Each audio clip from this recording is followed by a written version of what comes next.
Hello, Andrea. Hello, Bailey. You're probably wondering, hey, what's up with the ukulele? Especially since you're used to an introduction with a blues guitar. Well, let me tell you, the blues guitar introduction that you've been listening to is actually Mr. Seberg. He is a blues guitarist, and he is very talented. I am not a blues guitarist, and I can't even play a ukulele. But I should let you know, my name is Sharon Eden, and I am going to introduce you to the medical microbiology immunology aspects of this course. And that I know. I've been teaching medical microbiology for many decades. When I first started out, actually, I was just going to work in research and teach on the side. So I had a full-time job with the Omaha VA Medical Center, worked there for about a decade under Dr. Gary Gorby. Now, I know what you're wondering. Oh, I wonder what she did research on. So glad you asked. I worked with Neisseria gonorrhea. Yes, the clap. Usually in social exchanges, whenever I mention that, that is pretty much the end of the conversation. So yeah. But anyway, that's what I did. And then I switched to teaching full time. I have been at Clarkson College for over a year. Before that, I was teaching full time in Iowa. So shout out Iowans. I taught at Iowa Western, actually, for 17 years until Clarkson College romanced me. And, of course, here I am. I love it. Now, you may have noticed that this doesn't look like Clarkson College. And no, this is not my Clarkson College office. And my silly cat, Billy, had to get into the shot. This is my office. This is my studio. I have all of the video equipment and the Camtasia and everything here, so I tend to record at home. Oh, by the way, Bo. So let's see, that was Andrea. Andrea has the puppy named Bo. Bo, meet Billy. Billy, Bo. Billy is a blues cat. She's named after Billie Holiday. Anyway, so as I said, I've been doing this for quite a while. I sometimes teach a little bit at Creighton. I mentor their med microimmunology course a little bit. So one of the things you will know is that I love teaching. I love this topic. I've been doing it forever, so I better like it, but I'm very enthusiastic about it. So if you have any questions ever, whether it's specifically related to the content that we are covering, or it could be something on the side, just shoot me an email. And email is my preferred way to communicate with you. However, if for whatever reason you would like a live chat, we could probably set that up. So just let me know. I'm not going to have the video going all the time because it's a little distracting. So what I'm going to do now is I'm going to switch over to just the PowerPoints, and I will do that now. And welcome, ladies. And here we are, Unit 3, Medical Microbiology. So yes, indeed, this is the week of February 26th, and it runs through March 4th. So just to take a peek at the syllabus, okay, so you just finished this. This is with Mr. Seberg, and now we are here, and look at the following week. Yay. All right, so next week is spring break. So this is just to get your feet wet, okay? And then we'll take a break, and then we'll come back and we'll just hit it. Now, whatever you do, don't don't fall away during spring break. Some students, it's kind of hard for them to come back and get back into the groove. Now, don't let that happen to you. We still have almost the whole half of the semester to complete, so stay with me here. All right, so back to this, and just a little bit about how this part of the course is going to run. Now, keep in mind, I am a different instructor than Mr. Seberg, and I know you're thinking, of course, But truly, chemistry and microbiology are different. Mr. Seberg and I are different, and there are going to be some differences between how he ran the chemistry part of the course and how I will write the microbiology part of the course. But I will bring in some topics that Mr. Seberg taught you, because really you can't talk about microbiology without bringing in a lot of that chemistry. Okay, so when it comes to reading assignments, there are none. Okay, uh, I didn't want you to pay for a full microbiology textbook, and that can sometimes provide problems, because if you want to read up on something, well, then you'll have to do some searches. But there are free texts online, or contact me. All right. I did this to save you money. I thought for just such a quick little course, I can provide you with all the notes that you need. Okay. But that does mean that you do have to take notes. Just don't passively listen. Be ready for those tests. Take notes. Study those notes. And if something is unclear, let me know just as soon as you can. Also, like I mentioned before, if there's something that doesn't look quite right on Canvas, please let me know as soon as possible. I will fix it just as soon as possible. And I'm still learning the ropes a little bit with the new LMS system, although I've got a lot of the kinks worked out. And Canvas is quite a nice, by LMS system, that's learning management system. Okay, Canvas is quite nice. So, all right. By the way, this is my contact information. So this is my email address. Of course, that is the preferred way to communicate.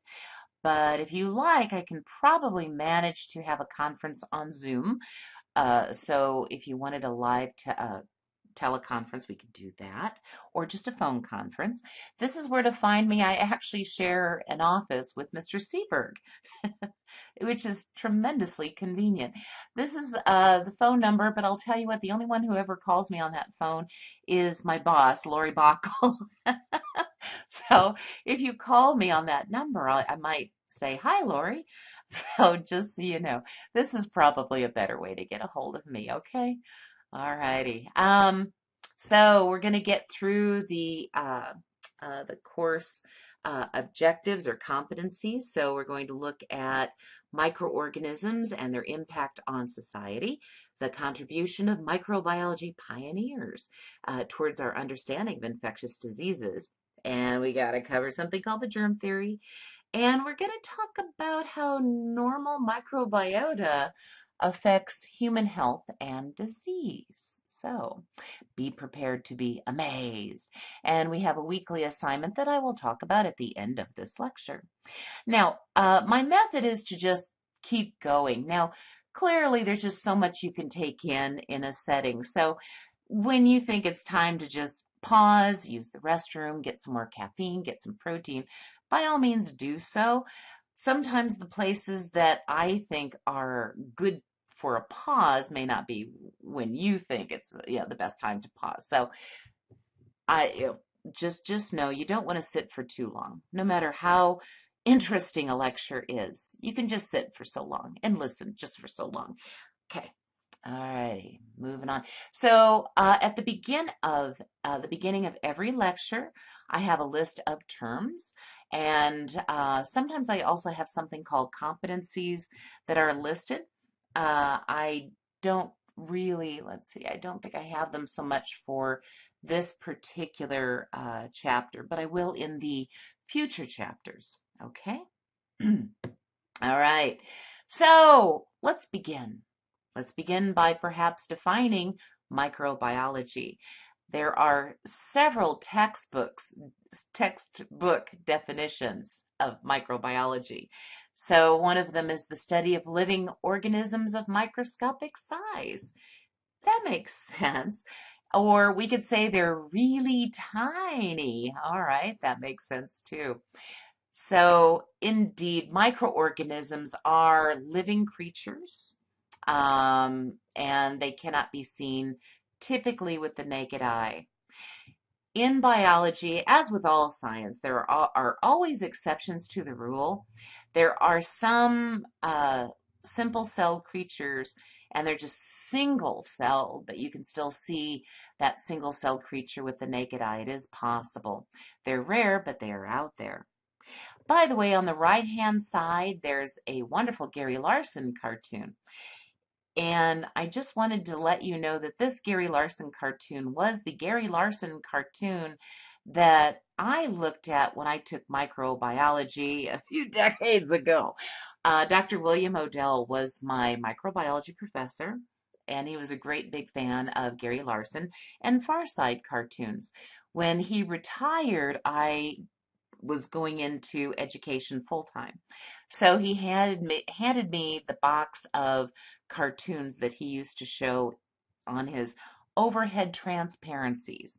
For you youngsters, you'll have to just Google that. But these are, again, these are the jokes that I used to see when I was trying to learn microbiology and to get through the information. But I found that I loved it very much and still do to this day. I hope you do as well. All right, so in microbiology in this course, what living organisms are going to be studied? Glad you asked. So in microbiology, okay, that typically includes bacteriology, which is the study of bacteria. If we were in the laboratory, if we were on campus, we would look at microscope slides and you would see, oh, your own cells that might look like this, and these look like monocytes, and we have neutrophils here. And then you have these tiny little dots. And my students who are on campus will say, that's the bacteria? And I'll say, yeah, those are them. This is Neisseria gonorrhea, by the way. They come in twos, and so we give them a name of Diplo, and then they're round shapes. We call them Diplococcus. All right, so bacteriology. We're going to study bacteria. We also study mycology, which is the study of fungi. There's a lot of really cool things in mycology to study. Breweries have mycologists because they're using yeast. Yeast are molds, or not molds, sorry, they are fungi. And so there's that aspect of mycology. But some people, when they study mycology, they study other things like fungal diseases, which we will talk about later on. But yes, so mycology covers fungal organisms, anything from single-celled yeast that are invisible to the naked eye, okay, to, well, what can turn into big fuzzy mounds of mold, okay? So there we are.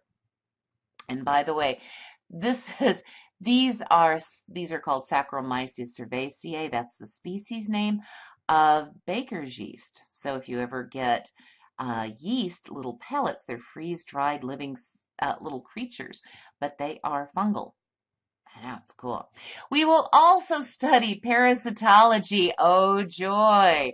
Parasitology typically includes parasitic worms and what are called protozoans. So, wow, you have that to look forward to. Virology. Okay, this is stretching it because viruses, you can argue, are not truly living creatures. They are assembled and they cannot replicate themselves unless a host cell, yeah, I can speak, unless a host cell can be taken over and the host cell will make more viruses. So if a virus infects one of the cells in your nose, they will take over that cell and make your nose cell produce more viruses. Some will argue because they become part of the cell, they are indeed living. So it's a gray zone there. Here, in fact, is these are a whole bunch of viral particles that are replicating inside an epithelial cell. So these are actually a type of herpes, by the way. If you look down here, where's my pointer? I wonder if I can't, pointer options. Let's see if I can't get one of these. Okay, so all of these little circles, they're growing inside a host cell. So this would be a human cell like you. Okay, you are made up of human cells, and they're replicating inside. So they kind of become part of the cell. And that is why people think, well, they're They're living. Once they become part of our cells, they become viruses. All right, let's see. Okay. Now, in this class, I also include host defenses, stuff like immunology. Okay. If you're thinking, well, like what? Well, if you remember your physiology class, and you probably remember, hopefully you remember how antibodies are made in response to an invasion of microorganisms. And because immunology and host defenses are so tied with infectious disease and microorganisms, I talk about it in this class. So in fact, I think that's part of the reason they hired me, is because I love immunology. But yes, so your host defenses are really an important aspect of medical microbiology. Okay. All right, some terms to start us off, shall we? Okay, so number one, if you hear the term morphology, or you see this written, morphology, these are the organism structure and characteristics. You will note that in your project, okay, in your report, you have to describe the morphology of your microorganism. So one of you I know has a very round-shaped bacterium called a coccus. One of you has a very spirally bendy kind of shape. The cells look like that, and we call those spirochetes. And there are other aspects to morphology, including their cell wall characteristics, how many cell membranes they have. Oh, there's several other things. So it's just part of their characteristics. Okay? All right. Infection. Now, here's a term that I want to I want to help differentiate this from another term. An infection is when an organism is growing in or on the human host. Okay. Now, this is different than disease. Okay. Disease means tissue or cell damage. What do I mean by that? All right, you are loaded with microorganisms. Some of you are probably even carrying, Neisseria meningitidis that can cause meningitis, or Haemophilus influenza B, Hib. But they're not causing any disease, any damage. Okay. So some people are what we call carriers, and they can have an infection and not get disease. And they can have this infection for a very, very long time. And then sometimes the microorganism will cause eventually symptoms in the host. So there is a difference, okay? Infection is they're there, okay? But not necessarily causing damage. They could be, but not necessarily. And disease is causing damage. Okay. Pathogenic, if you break this down. So patho is disease, right? Gen, whenever you see this, genic, you think generating. So pathogenic is anything that causes or generates disease. Right now you are doing your research papers on pathogens, right? Streptococcus, Borrelia, right? Okay. Virulence. Now, virulence is an interesting term. Virulence talks about the degree of pathogenicity. So if you are someone who really is carrying Neisseria meningitidis that can cause bacterial meningitis, but you're not experiencing any symptoms, well, chances are your Neisseria meningitidis is not very virulent. Think of virulence means strength, degree of pathogenicity. Okay, when we think of virile, strong. All right, and there are many virulence factors that make microorganisms stronger and more able to cause disease.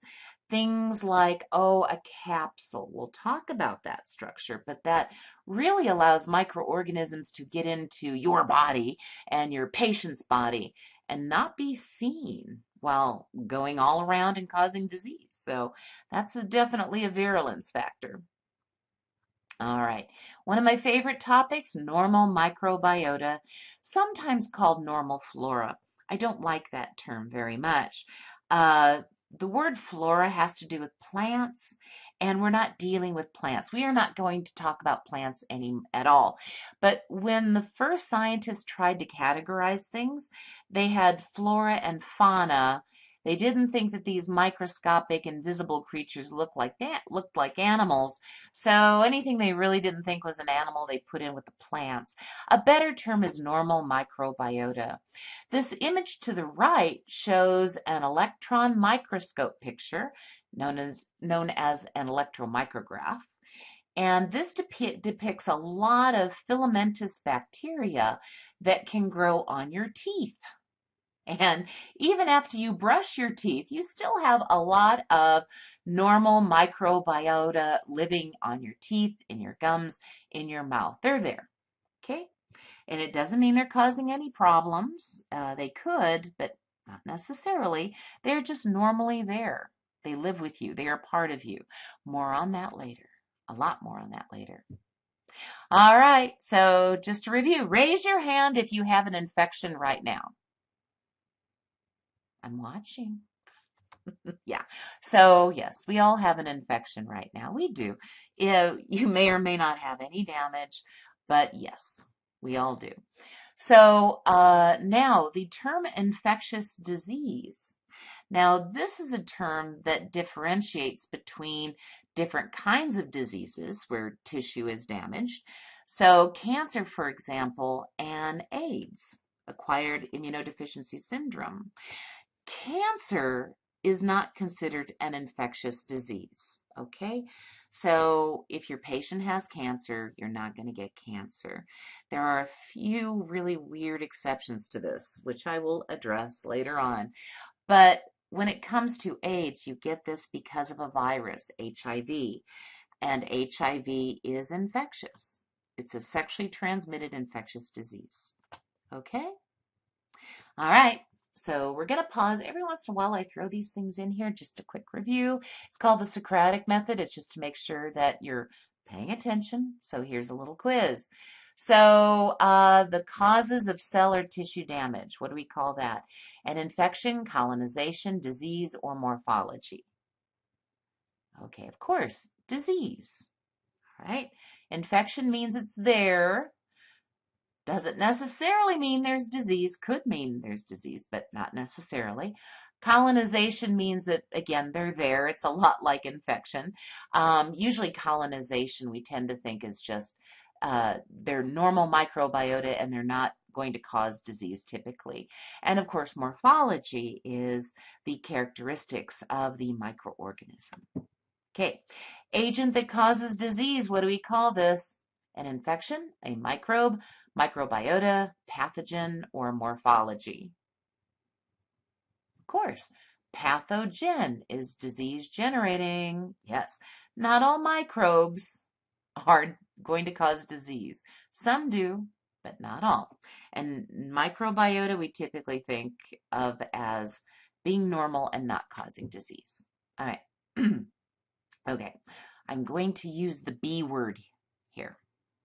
Bugs. Okay, rarely am I going to use the word bugs because I want you to learn the proper names for these particular microorganisms.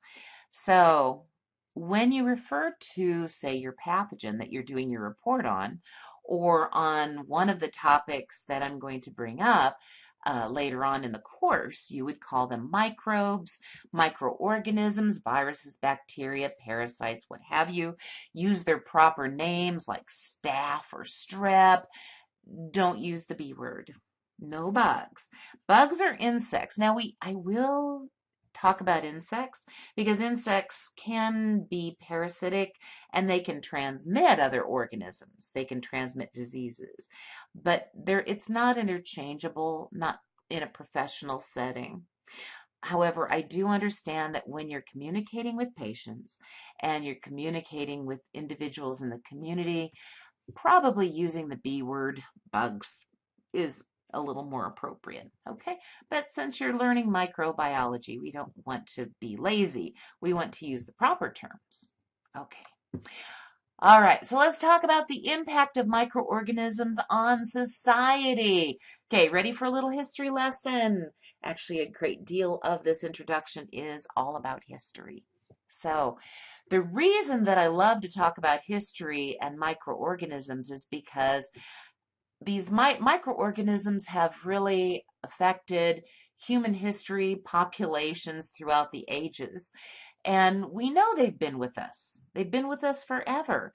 Some of them have been very good at wiping out good, huge portions of the entire human population. Okay?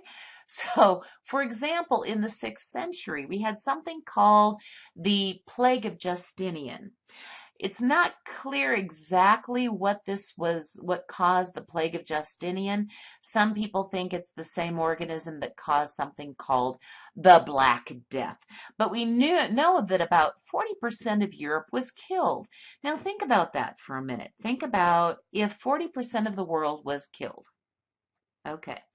Think about your family, your friends, your coworkers, the people you rely on for food and medicine and care and, okay, just trying to get into a bank to get your money out, right? How scary is that? And really, the human population wasn't really all that huge to begin with. Now, if we jump to the 14th and also the 14th century, we had one of the greatest Black Death plagues there.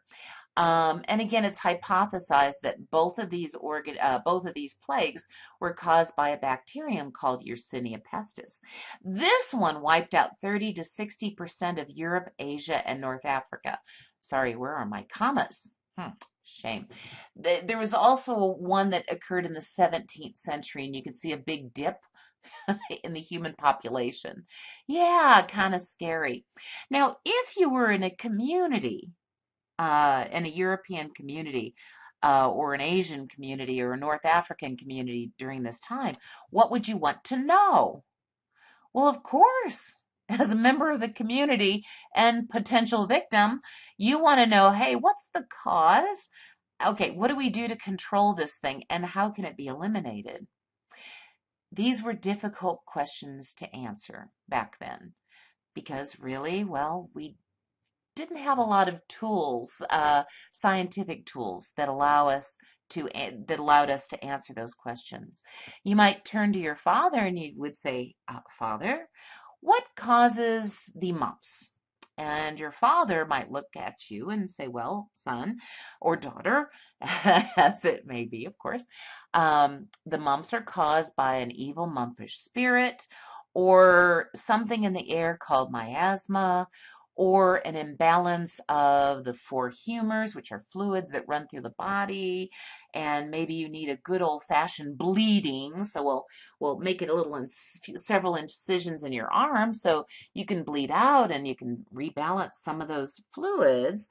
You know, that answer isn't very good and very satisfying.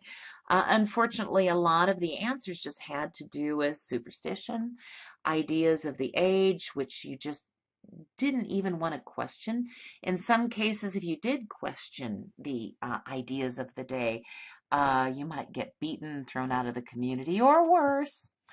So, luckily, in modern society, we have a better idea of what is causing disease and death. And if you know what's causing disease and death, perhaps you can do something about it. This is just a really quick little some pie charts from nature that occurred. And I know this is kind of old, but still it shows you how things have changed. So in the 1900s, things were still unclear when it came to disease, especially infectious diseases. So chances are if you were living around the year 1900, think about the Titanic, which was about 1917, I think. All right, so what were you most likely to die from? Well, as women, probably you were going to die of childbirth, but okay. Beyond that, if we just look at the whole human population, typically you would die from tuberculosis or pneumonia, some respiratory disease. Next would be diarrhea. And then down the chart a little bit would be heart disease and liver disease and injuries and stroke and cancer. And then a little bit of bronchitis and something called diphtheria. Okay. But if we look in 1997, we have a better understanding of microorganisms because of that. We have ways to treat and get rid of microorganisms. We have antibiotics, and we know how to protect our patients. We have universal precautions, all that good stuff. So now it's not as likely in fact, it's not very likely you will die of tuberculosis. Probably it's going to be heart disease or cancer or stroke.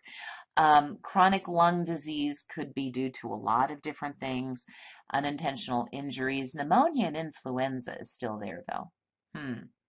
And yes, we have antibiotics and we have vaccines, but we still have some problems. All right, so we'll come back to modern medicine a little bit later on. Let's still take it back a few hundred years, okay? So the bottom line here is you need to understand the infectious disease organisms if you do want to control them. Okay, makes sense. And yeah, that's pretty much why you're here. Of course, this is what this is what you're interested in. You want to protect your patients and your families and of course yourself, right? All right. Well, if we're going to talk about infectious diseases then, and understanding these organisms that cause infectious diseases, we have to talk about something called the germ theory. All right, germs. Okay, we got this. So what is the germ theory? It is a theory that proposes that certain diseases are caused by microorganisms. You're thinking, well, of course. Now, why do I have theory in quotes? Because I wanted to pause to let you know that this is a scientific theory. A lot of people confuse theory with hypothesis or theory with idea. I have a theory that my phone will be ringing while I'm trying to lecture. No, that's not a theory. At least not a scientific theory. A scientific theory has to be backed up with credible research. You want to go through, if you remember, scientific method from your earlier years in learning about biology. You maybe remember a scientist by the name of Francesca Redi, who set up a set of criteria that we go through when we want to test a hypothesis, right? So you start off with an observation. You observe something in the real world. You have a hypothesis. Some people define that a hypothesis as an educated guess. Well, yes, by educated guess, that means bringing in all of the books I've read, all the scientists that I've talked to, the scientists that have done similar experiments. Okay, I'm going to find out what they have learned. I'm probably not just going to look in biology and biological sciences. I'll look into chemistry and physics and anything else I can get my hands on and make a reasonable, guess as to why something I've observed happens. That's a true hypothesis. And then, of course, you have an experiment. And if you have an experiment, you better have a control group there. The control group is just like the experimental group, except that it's lacking the experimental variable. If you're wondering, okay, you just lost me, Miss Eden. All right, so an experimental group would be if I was giving a population a medicine, okay, a drug. And then there'd be another group that got a placebo, okay? So they can't just think in their mind, oh, I have a drug, this will make me feel better. And then mentally, they can convince themselves that they feel better. So a control group would be like a placebo. And then based on your scientific evidence, and you better do it right, and that would include math, then you come up, of course, with a conclusion, and that will either support your hypothesis or it will tell you that your hypothesis is off. Go back and do something different. Okay. All right, so with the germ theory, scientific theory, it does propose that certain diseases are caused by microorganisms, not by miasma or an imbalance in the four humors or a spirit, an evil spirit, or anything that you might have done that was bad, okay, like sin or anything like that. That germs are there's little microorganisms and they cause disease. Okay, all right, so. So again, the germ theory. You might think, why didn't they catch on to this right away? Well, sometimes you have to have certain technological discoveries. You can say, I believe disease is caused by invisible creatures. And somebody, and rightfully so, will say, well, back that up. Where are they? How do you know? We need to see those. Well, that's kind of difficult. Also, we needed to get rid of something called the spontaneous generation theory. The spontaneous generation theory, okay, believed that living creatures spontaneously just arose from non-living things. Yeah, and you really can't say that you got a disease from germs that was spread to you, if people believe that living creatures just could spontaneously, magically appear in a sick person causing disease. So, all right, so let's make some progress and start to whittle away at the germ theory so that we can provide evidence. Okay. So, all right. So first of all, technology. We couldn't see the invisible creatures that were causing disease. All right. So if we're going to prove the germ theory, we better see them.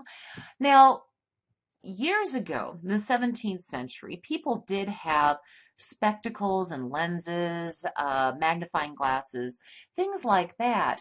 But they really could see these tiny little creatures that lived everywhere until a Dutch scientist by the name of Antony van Leeuwenhoek, he stepped into the picture. Now, he had a great hobby. He loved working with lenses. He had an interesting career, or a bunch of careers. He swept floors.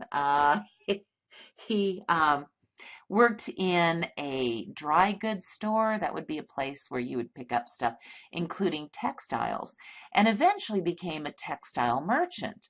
So if you were going to sell material, like threaded material, you'd want to see how well it was put together. So he was using different lenses to see, oh, this is a 90 count thread, kind of material. Um, but he started to grind his own lenses and he started to make them very, very powerful in that they could really bend and manipulate light very well. He called these lenses microscopes. The picture on the right is actually one of the early microscopes. I know what you're thinking. This does not look like a microscope that I've ever seen. I know. The specimen rests right here at the end of a pointer. I actually have a reproduction of this in my office. And there's it looks like a little bead. They call it a fish eye lens. And your eye would look in from this direction, and the fish eye lens would bend light and it would magnify the object. You'll have to take my word for it. It's certainly not as good as the microscopes that we use today. But he looked at everything and he was so fascinated. He called these little creatures animalcules and he made great detailed notes. So some of these things were elongated, what we call rod-shaped. Some of them were wiggly, like the spirochetes. Okay, and some of the rods were different shape. This little guy had movement. He made this little dotted line. And it always amazes me that he was able to see this kind of detail with a microscope that looked like this. But he was able to do so. Now, keep in mind, he did not have a formal scientific education. In those days, you weren't even considered smart unless you could speak Latin. But some very smart Latin speaking people did find out about his microscope and they came to view these invisible creatures.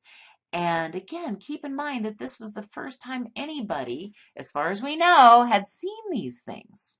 Just imagine if I said there are invisible creatures all around your room and I gave you a set of glasses and put them on, and all of a sudden you saw these creatures swimming around and moving around. Yes, so he gained fame with what is known as the Royal Society of England. So this is one of the most prestigious scientific communities. There are some that are like this, the Pasteur Institute, but Pasteur didn't come around for a couple hundred years. But so here was this man who was not even trained as a scientist, and he gave us the technology to see these invisible creatures that we later on found out, okay, a lot of these are germs and they cause disease. And they started microbiology. I just wanted to show you that this is sort of what he might see, although this lens would be a whole lot better than what you are seeing is much better than what he would see. But you can see little spirally guys that are flexible, and these guys are kind of comma shaped, and oh, there's some that aren't moving very much at all. They're kind of rod shaped. So cool, huh? It's a shame that you don't have access to the microscopes. Working with the microscopes is kind of fun, but that's okay because I realize you're trying to get through, your classes. So this works too. Okay, so the germ theory, again, we have to get rid of spontaneous generation. Now that we have a microscope, we can see invisible creatures. And some people did hypothesize correctly that those invisible creatures seen in the microscope will cause disease. But again, people would say, oh, yeah, there is somebody who is sick, and we did see invisible creatures kind of appearing that seemed unusual, but yeah, they just magically appeared or spontaneously generated. So again, we couldn't convince people of the germ theory of disease until we could convince people that there was no such thing as spontaneous generation. So back to that one. Spontaneous generation is where people believed life arose spontaneously from dead or non-living material. So how would you guess that a mouse was created? Well, one of the ideas of the day was that they spontaneously generated from grain. Little white maggots would spontaneously generate from meat that you would leave out on the counter for too long. So, okay, so this is our idea of spontaneous generation. I love this. So there's a very fat little mouse, and yes, and he just spontaneously generated from the wheat. And this is my favorite. Oh, it's amazing what you can find on the internet. So they spontaneously generated from non-living material. Now you have to provide the right material, and there are actually recipes out there to, if you want to make a living creature, you have to provide certain things. So certain wheat, and in this case, in the form of the bread, I don't know. And it just cracked me up. Okay, so again, spontaneous generation. It had way too many supporters, but it did have its critics. And the critics, the ones who said, no, this is silly, it included a lot of famous scientists, including, of course, our Francesco Redi. If you're thinking, okay, who's that again? That's the one with the maggots and the scientific method. Okay, and Louis Pasteur. Hopefully you know who Louis is, Louis Pasteur. If not, I will introduce him to you a little bit later on. But again, each scientist tried very hard and still did an awful lot in contributing to disproving spontaneous generation. So like I said, Francesco Redi said, no, maggots don't spontaneously generate from the meat set out on the counter.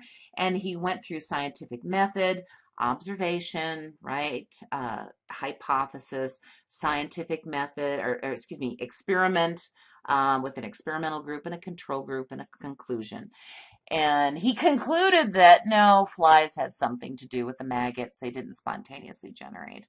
And when Francesco Redi was done with this, a lot of people went, oh, Maybe. Okay, so maggots aren't spontaneously generating. Okay, so flies had something to do with it. Okay, but we still think spontaneous generation still occurs. So, for example, if I put out some broth on the table and leave it there for a little bit, it'll go from a very clear broth to a very cloudy broth. All right, and if I look under that microscope, that fancy schmancy little apparatus that Leeuwenhoek made, or invented, I can see animalcules swimming around. So the microscopic creatures that cause disease, we're pretty sure those spontaneously generate. And then there were a couple of priests, actually, a Father Needham and Spallanzani, they argued back and forth. And one would say, okay, if I keep the broth, if I sterilize or boil, if I boil the broth and stopper it, these little creatures don't magically appear. Okay, so clearly something from the air kind of gets into the broth. I just have to, I have to heat up the broth and cover it, and they can't get in.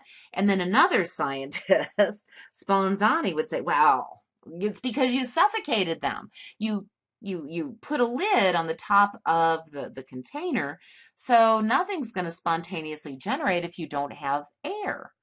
Okay. And they went back and forth and back and forth and back and forth. And then Louis Pasteur said, okay, enough. And Louis Pasteur developed a gooseneck flask. Now, he said with this particular apparatus, he could put broth in the base, and he could bend the top like this in such a shape that, well, oxygen and other gases could move in and out of the flask, but particles, dust particles, or little microorganisms couldn't blow into the flask. There would be like a little catch right here, okay? And sure enough, he could boil it and it never turned cloudy. If he accidentally broke this off and sort of dust and things got in, then yeah, you had contamination. And he also proved that if he tilted the flask, it would pick up some of the little microorganisms that got kind of into the neck, but wasn't able to get all the way in. So he'd tilt it, and the broth would swoop up some of the germy organisms, and then he'd tilt it back, and they would in fact then grow. So he said, as you can see, these creatures are not spontaneously generating in the broth. If you don't so there's something invisible in the air, it can get in the broth, okay, if you don't keep things covered. But if you sterilize the broth, nothing's going to grow there. There's just no spontaneous generation, and you can't argue that it's a matter of, cutting off their air supply. No, they're not going to just magically appear from broth. Okay? By the way, if you go to the Pasteur Institute, to the museum, which I have never been, you can actually see Louis Pasteur's swan neck or gooseneck flask. They're still there. It is so cool. And you can see where the microorganisms, they appeared. This is the one that he tilted, and this is the one that remained sterile. He never, contaminated it. So you can see those. I did not take this picture. A former colleague of mine did. He was at a conference, so I was not able to take this picture. Okay. So, and I'll tell you what, he is related to one of the other pioneers of the germ theory. He is a great grandnephew of someone called Joseph Lister. Coming up. So the pioneers of the germ theory, there are many. And of course, we've talked about Leeuwenhoek, who invented the microscope, but he really wasn't into germs. Francesco Redi wasn't really into germs so much, but Louis Pasteur was, and somebody called Joseph Lister was, and this guy, Robert Koch. They were all proponents of the germ theory and worked very, very hard to prove that some of these invisible little creatures we call germs cause disease. All right, so let's talk about a German scientist now. His name is Robert Koch. If you were German, you'd pronounce it Koch. So he lived in about the same time as Louis Pasteur. Actually, yes, they were competitors, one from Germany, one from France. They admired each other's work. They used and built research projects off of one another's work, but they definitely were competitors, very smart men. And we consider this age in history the golden age of microbiology, when we saw Robert Koch and Louis Pasteur and Joseph Lister. So this was all around the Victorian era. If you're thinking, what is that? Think about the years when Sherlock Holmes was around and women were wearing tight corsets and things like that. So we're talking late 1800s, okay? So it's called the golden age of microbiology because of these men and because of the research. And you can see now, here's Robert Koch, and he has a more modern, updated version of the microscope. I like this one better. And he said, okay, so if you are going to prove that a particular germ causes disease, then there are certain criteria that you have to go through. Robert Koch's criteria, okay, of proving that a germ causes disease is called Koch's postulate. Okay, Koch's postulate. It's going to prove that a microorganism, a germ causes a particular disease. Okay, so you're ready. Koch's postulate states that you must have the same pathogen from every case of the disease. So here I have a little germ. I know, she looks too cute, doesn't she?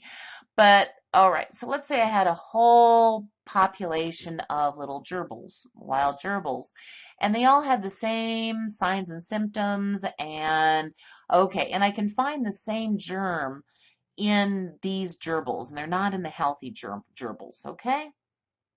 All right, so I have to find that same pathogen in every sick gerbil that has these types of signs and symptoms, okay? So the next thing I have to be able to do is I have to be able to make a pure culture. So I have to grow her up on a petri dish and make a whole bunch of this culture of this particular germ, okay? So you have to isolate it from the diseased host, grow it up in a pure culture. Then if I take this germ and give it to a very healthy animal, okay, that animal has to get the exact same signs and symptoms, okay? And I should be able to isolate that particular organism, again, from this sick mouse. So the pathogen must be isolated from the inoculated animal. That's the animal that got the organism in the first place. And it has to be identical to what we got here. Okay? Makes sense? So I get the germ from this guy, I isolate it and I grow it up, and then I give it to a healthy animal, and all of a sudden that animal comes down with the same signs and symptoms. And if I collect whatever's, if I look for this germ, I'll find it. Okay? And I should be able to isolate it as well. All right. Sorry about my pictures and my animation. This is the one drawback of not having a textbook. It saves you money, but it means that I have to use only particular images, and I have to do my own animations and PowerPoint slides. So yeah. So if you're wondering about the production value, I'm doing the best I can. It's there to save you money. Okay. So let's talk about another proponent of the germ theory, and we've already heard about Louis Pasteur. Louis Pasteur is known as the father of microbiology. You might wonder, why not Robert Koch? Well, that's a good argument, but I'll tell you what, Louis Pasteur has done so much. We already said that he was the one who finally got rid of spontaneous generation so that we could move forward. Okay. So one of the things he also noticed was wounds. People who had wounds, it was like, the skin and the tissue would sort of become putrid and stinky and change and be kind of terrible.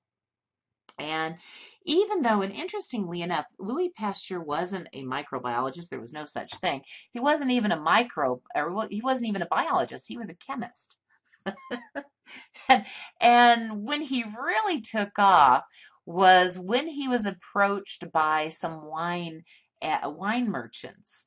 And the wine merchants said, Monsieur Pasteur, We know that you are very clever, you are a chemist, and we are losing so much money because some of our vats of wine and beer turn sour, they turn really bad. So, and understand in this particular age, water is not a healthy thing to drink usually. So, most everybody survived on beer and wine. It was more popular than Coca-Cola or even Diet Coke or Coke Zero, my favorite. So, so he looked at some of the spoiled vats and he found interesting mixed cultures. He found, well, there were these yeasty guys. If you remember, those are fungal. And then he also found bacteria, little guys, much smaller. And he thought, okay. And then he looked at healthy vats, vats that didn't turn sour. And all he saw in the healthy, good vats were yeast cells. And he thought, okay, I'm on to something. This is almost like looking at the difference between a healthy patient and a sick patient. You have, in a healthy person, you only have certain kinds of organisms there, but in a sick person, you might find other organisms that normally aren't there. He did some more tests and he realized that the yeast produced alcohol, which of course is what you want. You would turn your grape juice into alcohol and CO2 gas, by the way. When he grew up the bacteria, he found that they were producing like an acid, sort of like a vinegar, icky stuff. And if the bacteria were there, it just made everything blech and spoiled it. And he thought, okay, so this is sort of like when a wound turns bad or putrefies. Okay, sometimes we call it putrefaction or yeah, I can talk. Putrefaction. Got it. So he thought this is a lot like wounds. And he thought, okay, so what we can do is if we can keep the bad guys out, like the bacteria, and he agreed to leave the good guys in, then we could probably have healthy wine vats just like healthy humans, healthy patients. So what did he do? Well, he said, you know, the way to do this is to make sure that your vats of juice, your starter material, has no microorganisms in it at all that you don't want. So probably you want to heat the juice. And he called this pasteurization. Then what you can do is you can add the yeast, the good guys, and seal it up. And since the yeast survive without oxygen, they will thrive. And if you keep it sealed, the bacteria won't get in, and typically they want oxygen, so they won't be successful. So this is a way to keep very healthy beer and wine vats. Okay, so again, we call this process of heating up food items just enough to get rid of the bad guys, things we don't want, microorganisms we don't want. We call this pasteurization. All right. If you're thinking, well, that's great. Okay, so he disproved spontaneous generation. And yes, he came up with the process of pasteurization and allowed everybody to have great beer and wine. But still, the father of microbiology, really? What about Robert Koch and his postulate? It seems like he's done so much more. Well, this is not the end. A little bit more to this. So during Louis Pasteur's time, okay, so he was gaining popularity. This chemist turned to many aspects of animal health, okay? And especially, he was very interested in how it applied to human health as well.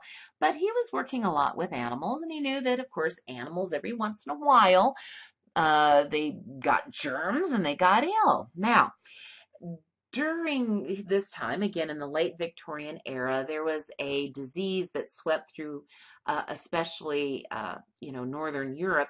It was called fowl cholera. Now, this is different than human cholera. It's caused by a different organism. But Louis Pasteur was asked by people to figure out what was going on. Understand this would be people's livelihood. If you were a poor farmer, you may not have anything to eat except for chickens and chicken eggs. And one of your major income might be, selling the chickens and chicken eggs. So this was really bad economically when all the chickens would die. I mean, they get sick, they'd have diarrhea, and they die within 24 to 48 hours. Now, Louis Pasteur had been reading all the work of Robert Koch and also realized that Koch's postulate made sense, and he adopted Koch's postulate in everything he did.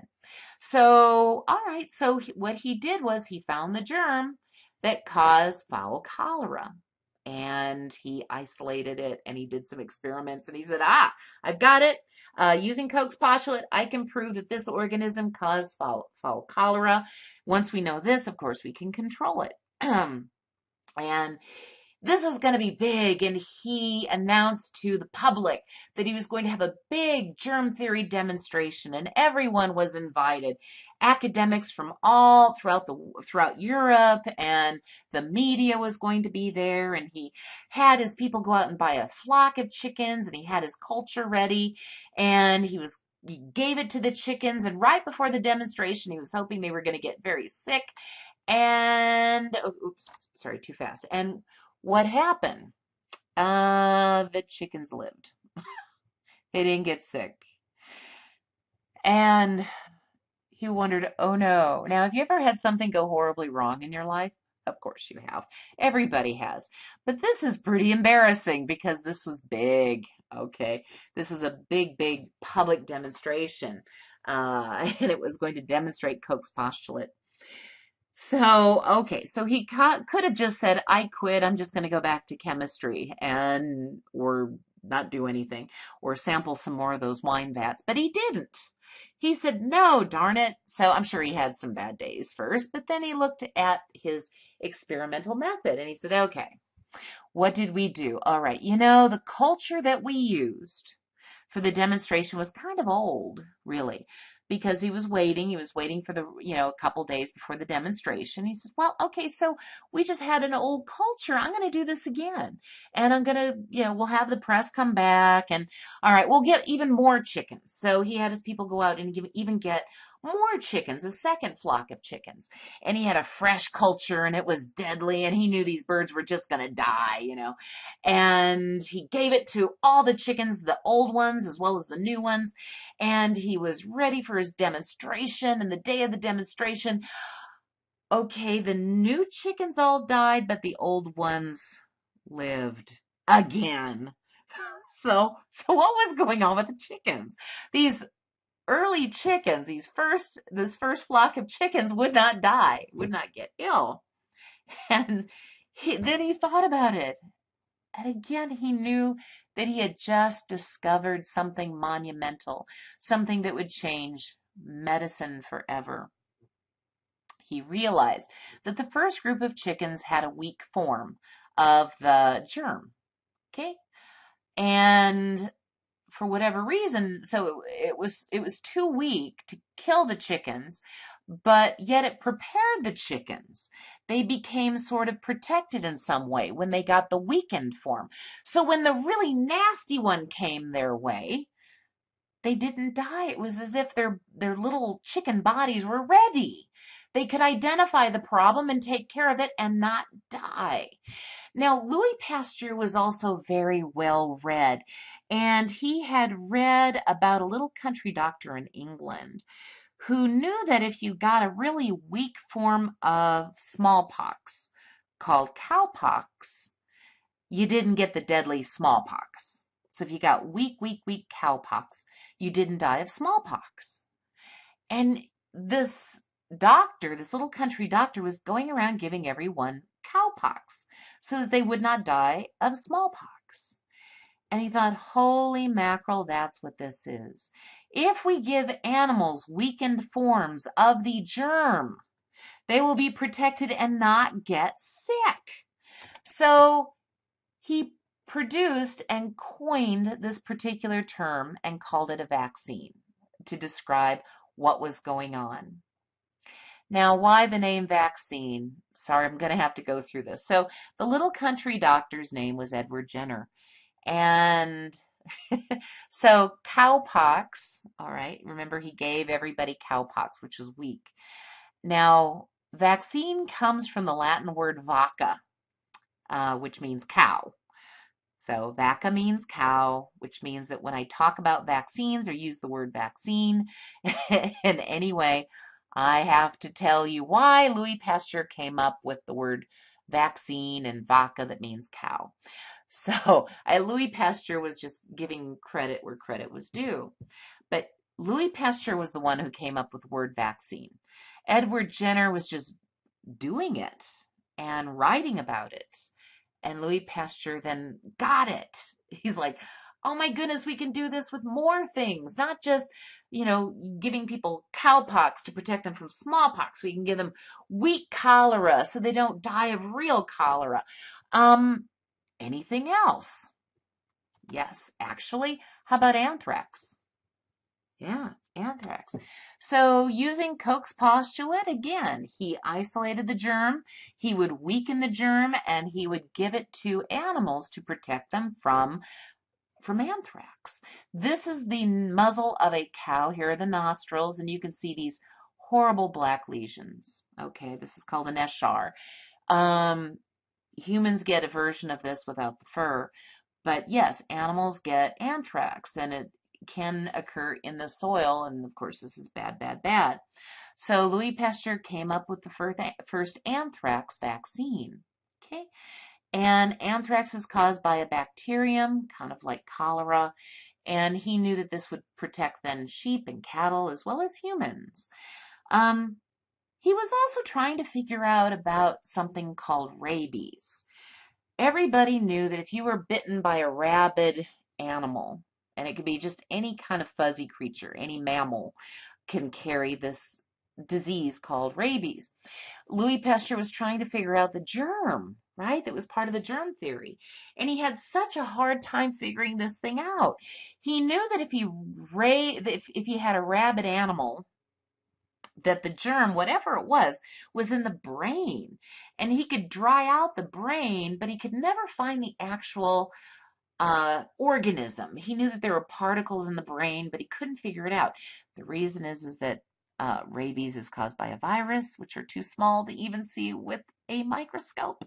So he was struggling with Koch's postulate because he couldn't do it. He couldn't isolate it and grow it and do all these things. He couldn't identify the organism. But he knew that if he gave like dried up rabbit brain from a rabid rabbit, he could give it to a dog and the dog would come down with rabies. And he also knew that he could dry it out and it would be weak and that would protect the dog. So he came up with the first rabies vaccine. Interestingly enough, there was a young boy in the village, in a village close by, that was mauled by a rabid dog. That boy was going to die and die horribly of rabies. And people came to him and they pleaded, please, please, please help this young man. And Louis Pasteur knew that rabies is a slow-acting virus and that there was a chance that perhaps he could give the young boy the vaccine after the fact, after the boy had already been bitten. Give, the body a whole bunch of weakened little rabies particles, and that would gear up the little boy's defenses. And it worked. Now, can you imagine if this had gone wrong? Remember, he was a chemist. He's not a physician. And this was a 9-year-old boy, had this gone wrong, it really could have hurt his career. Now, understand though, Louis Pasteur did not understand how the immune system worked and how vaccines worked. And although this is brilliant, but understand Louis Pasteur had some bad problems as well. Vaccines, as we're going to talk about, are marvelous tools to protect humans. It's important for community health. But it's like every other powerful tool, you need to use it right. Okay? Have respect for it. Okay. So now Joseph Lister. So this is the great grandfather, I think that's the right number of greats, but of my former colleague. But Joseph Lister, also reading Koch and Pasteur, and read a lot of other articles. He was worried because people were dying in during surgical procedures. You sort of had a 50-50 chance, no matter what, if you went into surgery, if even that. So he was a Scottish physician and he worked in Edinburgh, and he was also a researcher.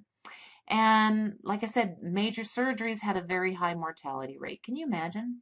Just knowing this doesn't even have to do with what kind of surgery it is. Just going in means you have a 50-50 chance of not coming out. So he wanted to tackle the problem, and some of the information that he had read brought up, well, Louis Pasteur's work and wine spoilage and the putrefaction. And he thought, okay, so germs maybe are kind of getting into the surgery, onto the patient, into the wound, onto the surgical instruments, all of this. So he hypothesized that post-operative infections are due to bacteria, like what Louis Pasteur found out. So again, you had the putrefaction and gangrene because of contamination, because of bacteria. So he thought, okay, we have to figure out a way to eliminate the bacteria from the surgery site that would eliminate the infections. Okay. Now, he was also reading about how a community had an open kind of sewer system that smelled, and they were pouring something called coal tar into the sewer, and this is a phenol kind of chemical. Well, when we talk about disinfectants, we'll talk about phenols. But so people were pouring this into the sewer, and it got rid of the smell. And this is in a little town in Great Britain called Carlisle. And he thought, okay, I'm just going to use this stuff, and we can kind of clean up the surgical areas with this. So the chemical, again, made from creosote, that is called carbolic acid. We know it as a phenol. So he and other surgeons would use it to wash their hands, their surgical instruments, bandages, and would even spray it in the surgical room. Before this, no one else was doing this. And again, this is all during the golden age of microbiology.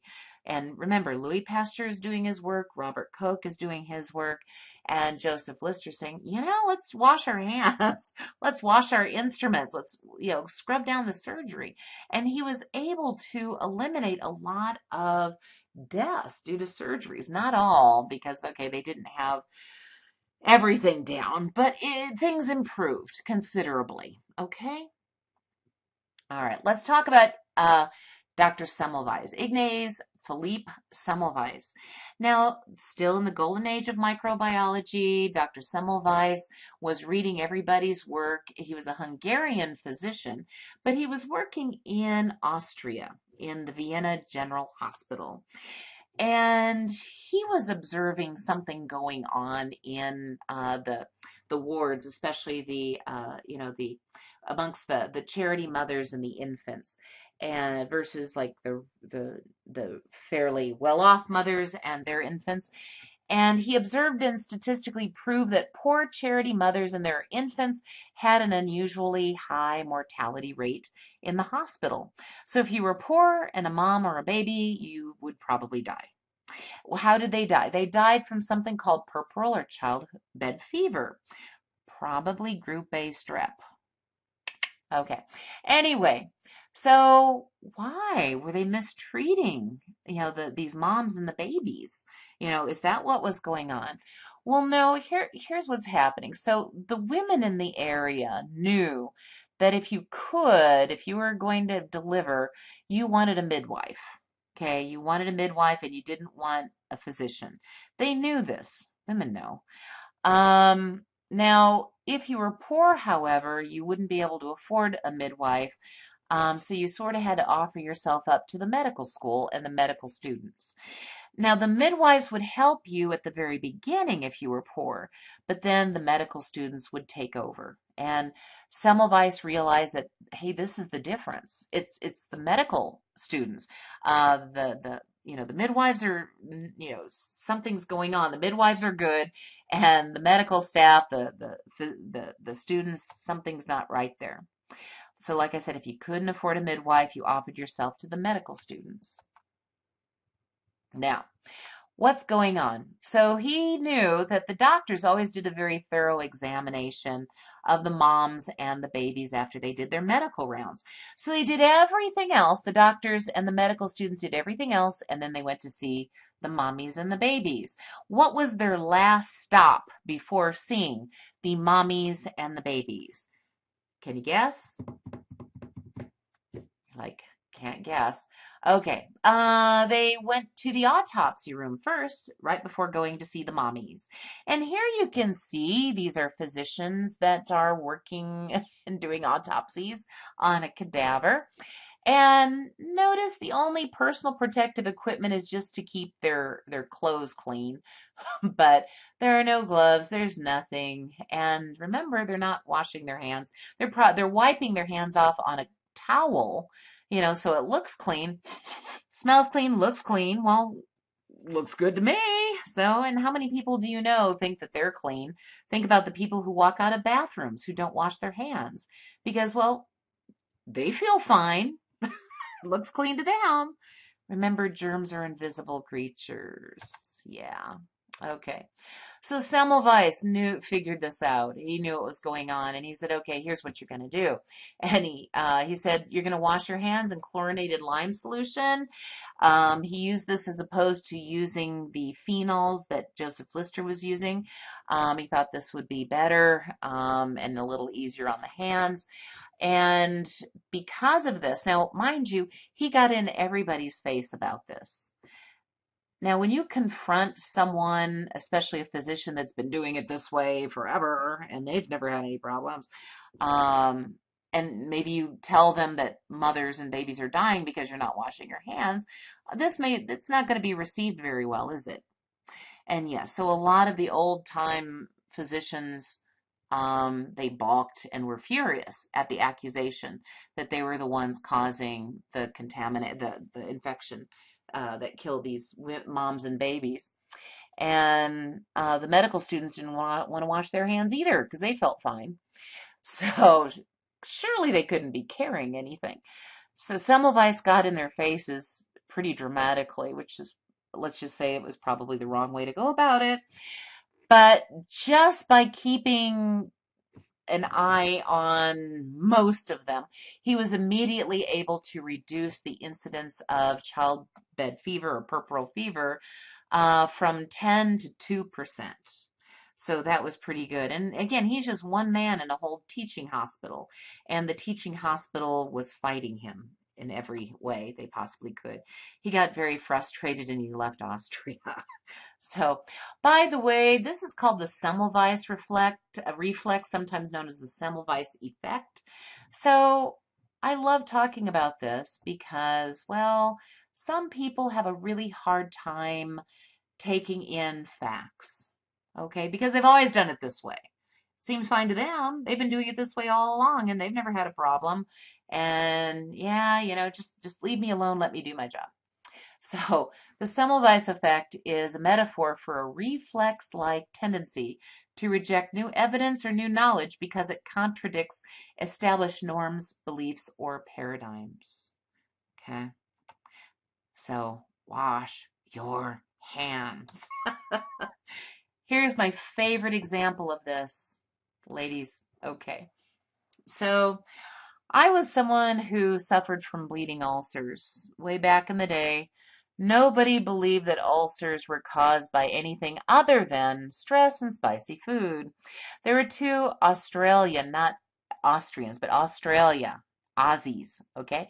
And they were a couple of researchers, Robert Warren, Barry Marshall, and they taught us a little something about the cause of stomach ulcers.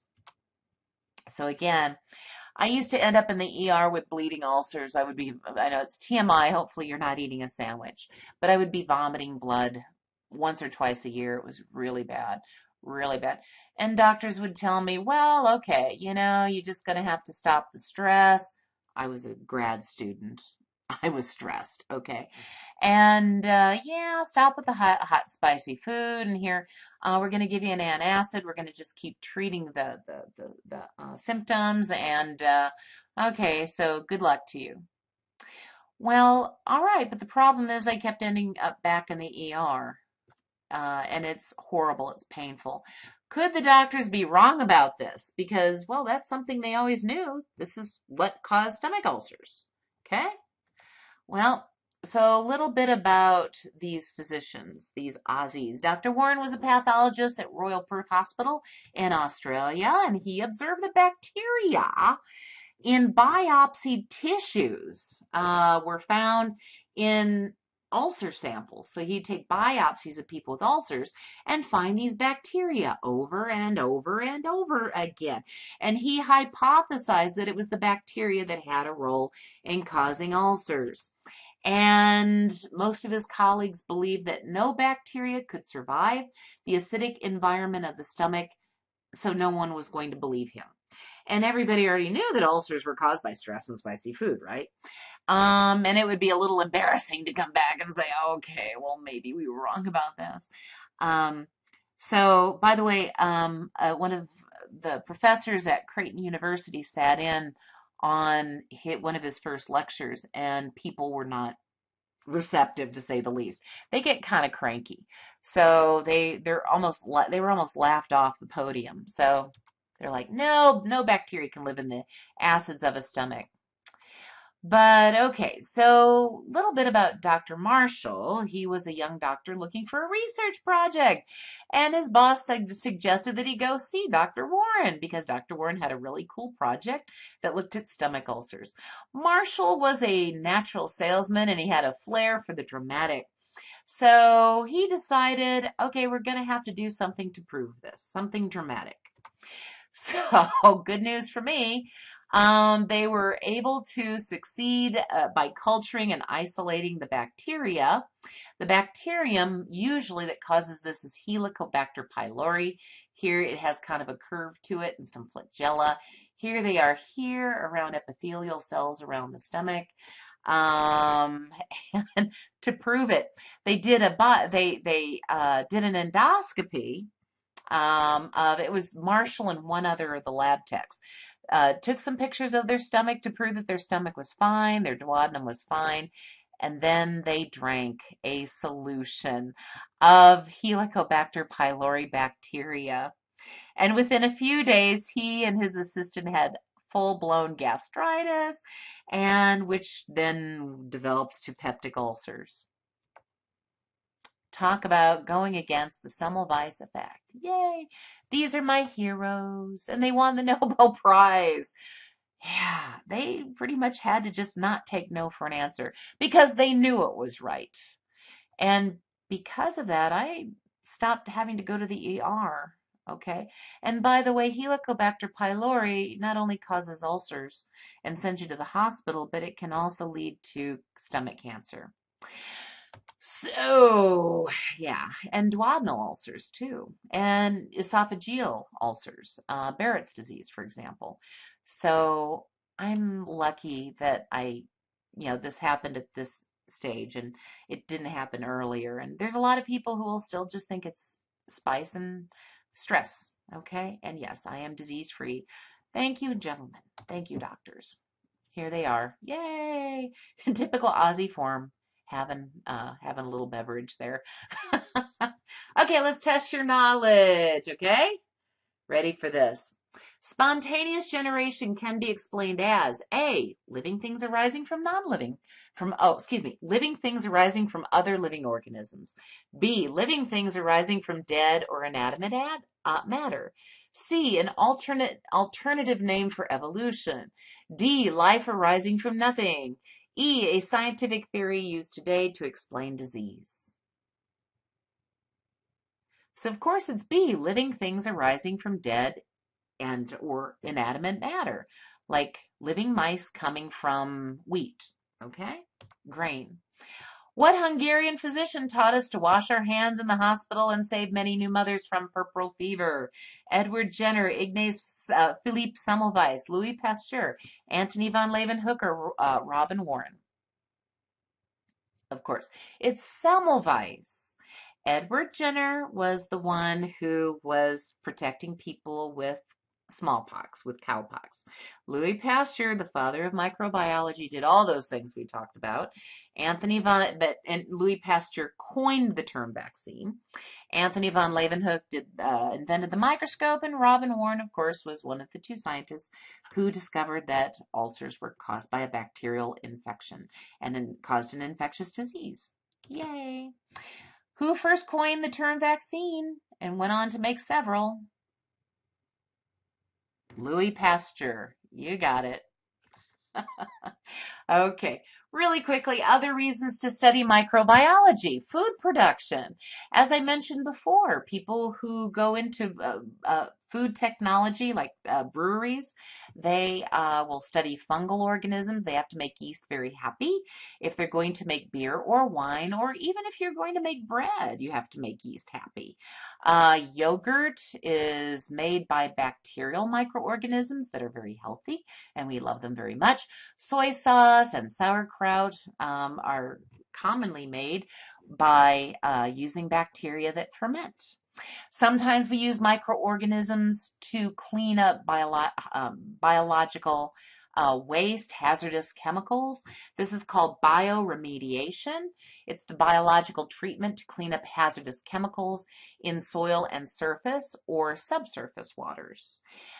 This is tricky to do. Sometimes you can do this, but you have to have microorganisms that don't cause any problems, and they do a good job of chewing up the waste and producing something that isn't more problematic or problematic in any way.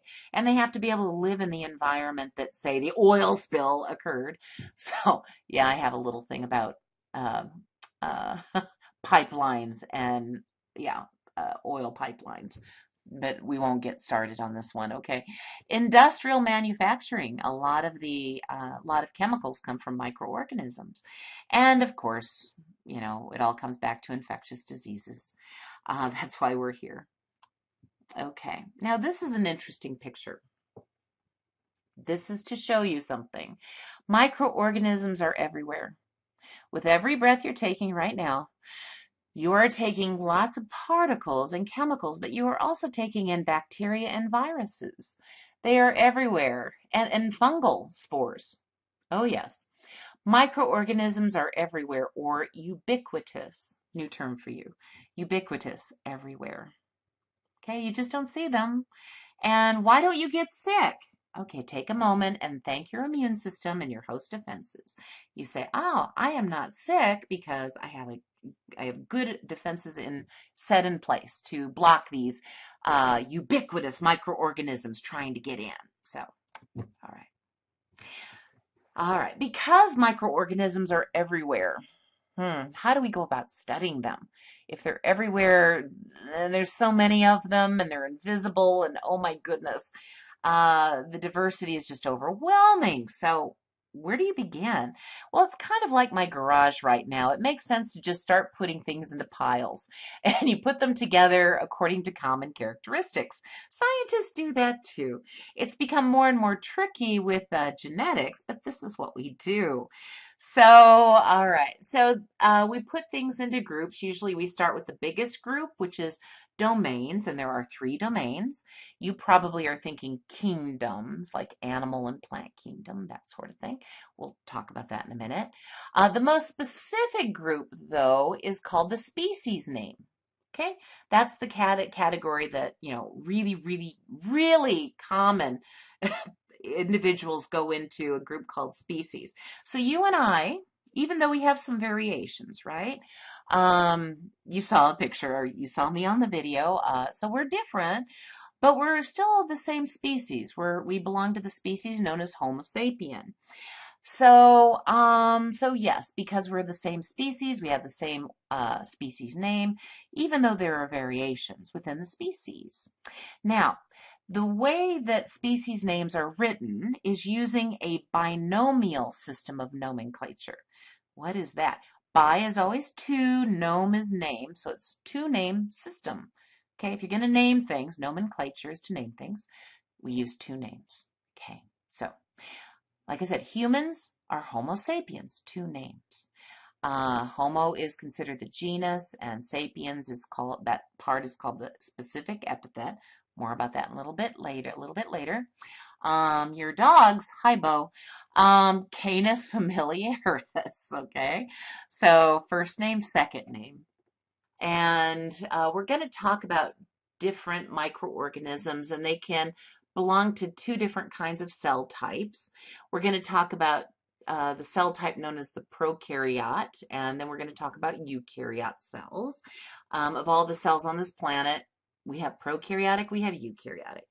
Whenever measuring cells, we always look at, okay, what's a typical size? And well, to measure them is kind of tricky. You can't take out a ruler because they are rather invisible.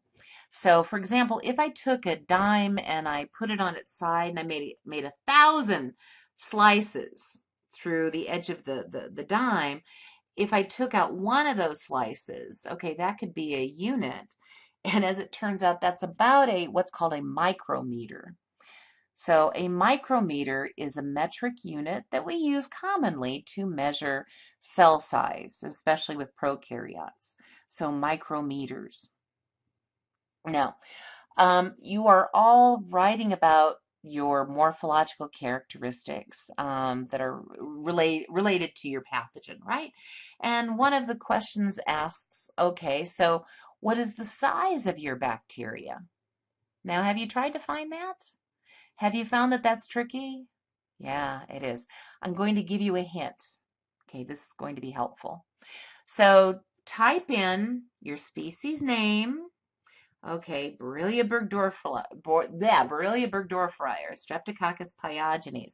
Type out the species name and then 3 letters, SEM. That stands for scanning electron microscopy, or TEM, transmission electron microscopy. The people that work with those kinds of microscopes usually do a really good job, and they have a little micrometer bar down here. So if this was the bacterial size, and this is E. coli, and I had to figure out the size of this guy, I could guesstimate that, okay, he's about 2 micrometers long, maybe 1 micrometer wide. Okay, this is going to give you a hint. So, yes. And if you're thinking, okay, micrometer, I have to remember micrometer. The unit looks like a little U. It's a Greek letter, mu, M-U, but it looks like a little U and then a little meter. The way you can remember that cells in microbiology are measured in micrometers, okay, microbiology looks at cells and we use micrometers. All right. And again, how big is a micrometer? Well, if I took a coin, like a dime or a nickel, and I sliced it into 1,000 pieces, one of those slices, or if I sliced it into 1,000, individual little slices, one of those slices is a micrometer. Okay. Bacterial cells and cells in general tend not to be too big. Active cells, if cells get too big, they are restricted. Nutrients have to diffuse into the cell and waste have to diffuse out of the cell. And if they get too big, it's too long of a journey. The smaller the size, usually the more efficient the cell can be. So cells tend not to be too big, okay, especially bacterial cells. Okay, so let's talk about, we're going to talk about the 3 domains of life. 2 of the domains are one kind of cell type. One of the domains is another cell type. So bear with me here. Okay, so there are 3 domains. All life comes in 3 domains. The first domain is known as bacteria. Oh, yeah. So the first domain contains bacteria. Yeah. And bacteria are prokaryotic. Now, what is this word? Literally, pro means before, karyo is nucleus. So these are cells that have not gotten a nucleus yet. They haven't evolved a nucleus. So it's pre-nucleus cells. Okay? So everybody in this domain, the domain bacteria, they are prokaryotic. They don't have a nucleus.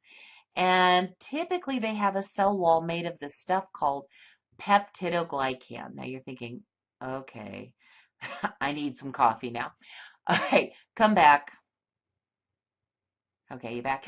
Peptidoglycan is a substance used to make bacterial cell walls. We will learn this word later on. I know it's quite the big point word, but it'll be okay. Just bear with me. And we tend to categorize bacterial cells according to the cell wall types that they have.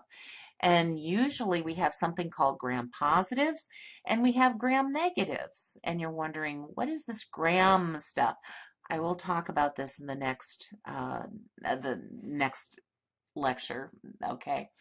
But this is basically telling you what kind of cell walls your bacterial cell has. So the first category is the domain, and the biggest category is domain, and the first domain is bacteria. What's the next domain? The next one are archaeans. So these guys look a lot like bacteria, and they used to clump these with bacteria, but they are not. Now, archaeans, even though they don't have a true nucleus, they are freakish with their chemistry. They don't have peptidoglycan. They can live in extremes. They are just odd creatures. They can even live in your gut as part of your normal microbiota. But, okay, where do they live? Well, they can live amongst methane gas, which would kill us. They can live in very salty conditions that would kill us. Places that are not only really hot, but places really, really, really hot. Since they love those kinds of areas, we call them hyperthermophiles. So this is something you don't need to know yet. We'll talk about halophiles and thermophiles and things like that. But the archaeans are part of the second domain. They are not bacteria. Okay. So 3 domains: bacteria, archaeans, and what's the other one? Okay, this is the last one, and these are the eukarya. All right, so this is the last domain. Eukaryotic organisms belong into this domain. Eukarya, eu always means true, kary meaning nucleus. So these guys, everybody in this category has a real nucleus. So, golly, what would have a true nucleus? Well, you and I do. Our cells do. Dogs do. Hi, Bo. Billy the cat does. Insects do. Plants do. Parasitic worms do. Fungi do. All the yeast, they all do. So everybody else is eukarya. Okay? So, yeah, it's kind of interesting. So, of the 3 domains of life, and there are only 3, we are only in 1/3 of that, of all those domains. The first 2 are very primitive prokaryotic organisms. Okay? And yes, we have a true nucleus. Now, for your papers, and for your outlines, you had to put your pathogen in certain taxonomic categories, right? And you had to put your organism in the right domain. And then kingdom, you don't need phylum, class, or order, but you do need to find family and genus, something called specific epithet, and if there are any strains. So domain, what domain do you think your bacteria belong to? Okay. Kingdom, we'll talk about that in just a little bit. I'll just give you a hint. Your organisms are true bacteria. There are some that pretend to be bacteria, but they're not. And then each of you have different families and a genus and specific epithet, okay? And strains. One other thing I want to mention is sometimes when you're looking up all the categories that your pathogen belongs to, you might see strains listed. Like E. coli has O157H7. That is a different strain of E. coli. By strain, I'm straining to say the word strain with an N, but no D. Why? Some students accidentally call it a strand. These are different strands. No, don't use that word.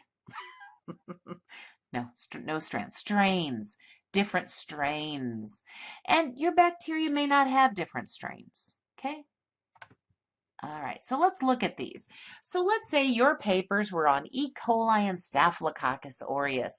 Those two organisms are my models, and I like to teach microbiology by using them as models or ways to describe complex topics. So let's say instead of, Borrelia burgdorferi or Streptococcus pyogenes, you had E. coli, and you had to put it in the right domain. Which domain would that be? Bacteria. Yes. Now, kingdoms. The bacteria, the true bacteria, belong to the kingdom Eubacteria. Now, listen, you'll find things on the internet that will lie to you. You'll find kingdoms that say bacteria. No. Kingdoms that say Monera. No, with extra exclamation points. No. The real kingdom that bacteria belong to is Eubacteria. Eu meaning true. EU always means true. True bacteria. Okay? So domain bacteria, kingdom Eubacteria. From then on, well, your organisms are going to be a little different from each other and different from E. coli and Staphylococcus aureus. So for E. coli, the phylum is something called Proteobacteria, the class Zymobacteria. No, you do not have to memorize all of these. No, you don't either. So I would know what the domain in the kingdom is. And then you don't pretty much have to memorize anything till we get to genus or specific epithet. So we'll just okay, you can just kind of ignore from here to here. Okay, so ignore this stuff. Let me see. Let me actually see if I can't get a pointer option that would help. Okay, so we don't need, oops. Okay, these guys. Pointer options. I'm so glad that worked. I thought it would crash my computer. I have a good computer. It's why I work here. Okay, so the phylum for E. coli. Oh, you don't need to know E. coli. Sorry. One more thing. I'm sorry. You don't need phylum for this one either. But I just wanted to mention, because you're going to see these. So the domain is bacteria, kingdom Eubacteria. The genus of E. coli. Did you ever wonder what the E in E. coli stands for? Yeah, E stands for Escherichia. The first name is the genus, E for Escherichia. So you would write this out completely the first time in a research paper. You would never abbreviate it. If I wrote my research paper on E. coli, I would say my research paper is going to be based on Escherichia coli. And then I could abbreviate it and say E. coli is a very common intestinal bacterium. Got it? Okay. And then the second name is the specific epithet. Okay? Specific epithet, coli. And sometimes you will find that species names are named after the people who studied them or where the organism is found, like since E. coli is found in the colon. Okay. It might be after a morphological characteristic like its shape or arrangement or the color that it makes in a colony. So it depends. Now, the species name of E. coli is Escherichia coli, and like I said, I'd have to spell it out to begin with, and then I can abbreviate it. And E. coli has many strains, but the one that's the nastiest, that destroys kidneys, is Wk8HC210Sp02252018Intro. What about Staph aureus, you ask? And here, by the way, this is what E. coli looks like under a microscope after a gram stain, and it turns kind of reddish. Staph aureus is a different kind. We would say it's not, whereas E. coli is gram-negative, staph is gram-positive. And I will explain why the color changes, or why you see the different changes in the next unit, as I said. But staph, also bacteria. So guess what domain it belongs to? Yeah, bacteria. We just call this guy staph, but what I really refer to as Staphylococcus aureus. The kingdom, guess what? It's a true bacterium, so the kingdom is Eubacteria. And again, you don't need to know the phylum, which is Firmicutes, the class is Bacilli, order Bacillales, the family Staphylococcaceae. It's a Latin thing, all the vowels. And then the genus, Staphylococcus. Specific epithet, aureus. Species name, Staphylococcus aureus. Now, and there are many strains that it might have as well. Okay. Oh, one thing I wanted to mention. When writing the species names for your organisms, there are rules that you need to follow. Otherwise, you'll lose points. So for the test, for example, or well, excuse me, for your papers, you have to write your species name out, right? So the first letter of your genus is always capitalized, but nothing else.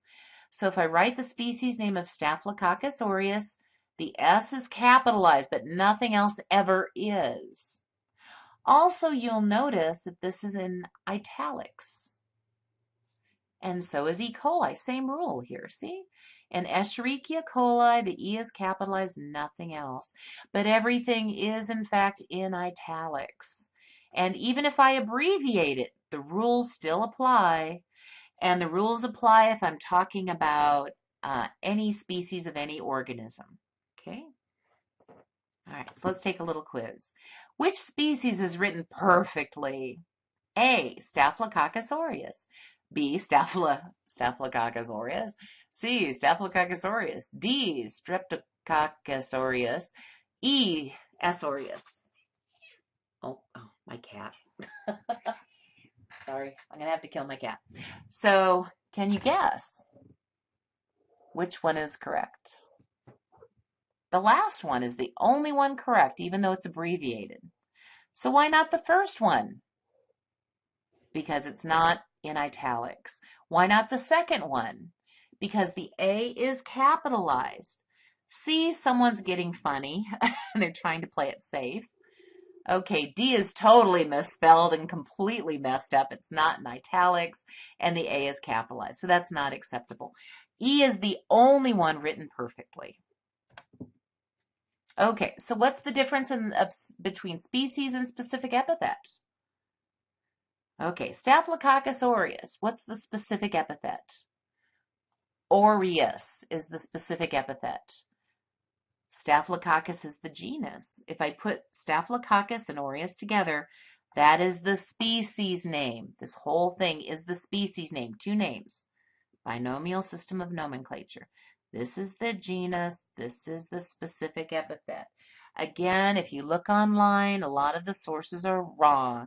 Even textbooks are wrong. Sometimes microbiologists never take a taxonomy class, so what are you going to do? All right. In which domain does S. aureus belong? I know I can't. By the way, in titles, PowerPoint doesn't let you do anything but put everything in caps. And you can't italicize it. So I have no choice. You will find the same is going to be true with your papers when you're trying to do a running head. There's nothing you can do about it. Just it's going to have to be all in caps. But okay. Which domain does S. aureus belong? Is it prokarya, eukarya, bacteria, archaea, or eubacteria? Okay, the domain is bacteria, right? Bacteria, because it's a true bacteria. What kingdom does it belong to? Well, it's not prokarya. No, that's a cell type. And I know that's very confusing, but the kingdom is true bacteria. That's E for eubacteria. So the domain is bacteria, the kingdom is eubacteria, and that's what Staph aureus belongs to. And E. coli and all true bacteria. Hint. Okay. All right, moving on. So, little why should you care moment. Okay, why do you care about which taxonomic groups your organism belongs to? Well, I did mention that, okay, when you study microorganisms, invisible creatures, you have to put everything into categories according to similar characteristics. And there's really no way to get around it. But there are some interesting research findings that are coming up. And you might hear names, and it doesn't sound like a bacterial organism name. It sounds like, oh, I don't know, like one of the taxonomic groups, like one of the categories. So I know you're kind of riveted you're looking at these two mice, aren't you? These mice are genetically identical. They live in the same room, same kind of cages, and get the exact same diet. Yeah. So they were born sterile. Yep, you can do that. It's a little tricky. Animals need normal microbiota to make vitamins and certain nutrients, and even to go, to get the digestive tract moving. So without microorganisms in their gut, they're not very healthy animals. So they have to get special nutrients. But what they did was they gave these two animals, these two populations of animals, the same diet, just very enriched. And they were born sterile, and again, they're genetically they're not exactly identical, but they're very close. I misspoke, sorry about that. But this group got a bunch of bacteria from the category known as firmicutes. This population of mice got bacteria from a group known as Bacteroides, and that's their only difference, the type of bacteria in their guts. And this group is obese. Now, this isn't the end of the experiment. So what they did was they gave these animals broad spectrum antibiotics, and which would kill all the bacteria. So now they're kind of back at ground zero. And then they switched, and they gave these bacteria to the obese kind and these bacteria to the normal skinny kind. And what do you think happened? And they switched. We are finding that for individuals, for individuals that are more obese, they have more bacteria from the group firmicutes. And for skinny people, they have more bacteria from Bacteroides. And I know what you're thinking. Can I get this in a pill? They're working on it. They are working on it. But this is part of the the microbiome project. They're trying to map out what is normal, what normal microorganisms are in in normal people, and why, obese individuals have different bacteria. And I know I used to think the same thing. I know I have firmicutes because, maybe firmicute bacteria, let's back this up, maybe firmicute bacteria just like the French fries that I eat, right? And chocolate. But like I said, that's not true. These animals had the exact same diet. There is more to it, of course. Exercise and what you do eat does enter into it. But now we know that different microbes, have different impacts on your physical health and well-being. Okay? We know that an upset in your normal microbiota can cause disease. We do know this. Usually we would restrict this conversation to, so if you get an antibiotic, it will disrupt your normal microbiota and you'll probably either have diarrhea or constipation. And that was pretty much the limit to what we would say about this.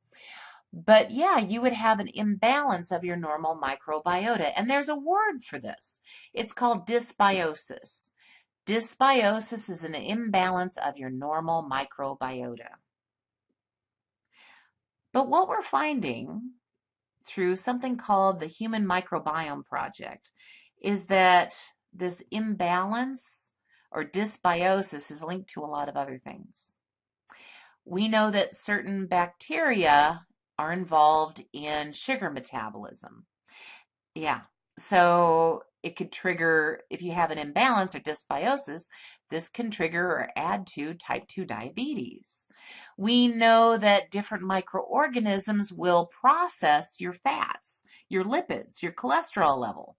So we know that, dysbiosis can mess with the lipid production and then change your cholesterol numbers, bad or good. Where fat is distributed, your microbiome is going to, just like what I just showed you. Irritable bowel syndrome. We know that your normal microbiota protects your bowels and trains the immune cells around the bowels. And sometimes people get a condition where they just react violently all the time. It's like a constant inflammatory response. It's as if their immune response, their defenses are just out of whack. Well, we know that having dysbiosis can cause this, can trigger this, as well as Crohn's disease. We know that it can impact postmenopausal bone density loss, the type of microbiota that you have. And oh, and by the way, sleep habits, depression, all of that. We know that that will all be impacted by your normal microbiota. So next time you're taking an antibiotic, okay, if you need an antibiotic, you take that antibiotic. Okay, bottom line. But there's a reason that we are very careful about giving out antibiotics and should be respectful. We should be very thoughtful about such things because an antibiotic goes in and kills lots of microorganisms as well as the ones causing what you think is well, as well as killing those infectious disease causing organisms. Okay. This is a great little illustration. I won't go into this, but it talks about how and by the way, the one place that has the most microorganisms is your gut. And we do know that they can trigger your gut to make serotonin, which of course is going to affect mood. It trains the immune system, as I said, and it can, it can, lots of bacteria, including E. coli, make vitamins for you. E. coli makes vitamin K, which is so important for blood clotting. So your patient goes into surgery and has had a lot of broad spectrum antibiotics. They might have a problem with with their blood clotting factors since their normal microbes are gone. They may not have enough vitamin K. So anyway, this is a cool illustration. I will let you look at this in your spare time. We are done, except, okay, one of the things you need to do this week is you have a weekly assignment. Yes, just as promised. This is a little different than what Mr. Seberg did. Okay, we don't really have the types of labs that Mr. Seberg did, but there are some great TED Talks that I'm going to refer you to throughout the semester, just a few. And this one is entitled, Is the Gut the Gateway to Disease? And this is by Yusuf Alaman. And there's a link that you will find in this particular module. You'll find it there. And just a little bit about what you need to do for this assignment, and it's worth 15 points. So you're going to watch the video and you're going to post before Sunday at 11:59 p.m. You're going to describe something about the video that you found most interesting. And also, I want you to do a little research on your own and share one additional related interesting discovery related to microbiome and disease. Your entry should look something, and you guys are, Mr. Seberg already has you doing this, I know, but it should look a little something like this. So make sure that you have your citations there. Of course, everything should be in an APA format, right? And of course, you want to have at least 2 resources, please. So make sure that you do that. And there is a rubric that is here, and this is how it's set up, and it's a total of 15 points. Note that late submissions do receive a 2-point deduction for every day that it's late, and new days begin at 12:00 a.m. the next day. So if you submitted at 11:59, or, then it's on time, but if you submit it at 12 o'clock, that's the next day. Okay, so make sure you get it done on time. But welcome, and I hope you found this interesting. I hope you have a great spring break. When we come back, we have a lot of really cool things to talk about. So have a good one. Take care. Oh, and email me with any questions.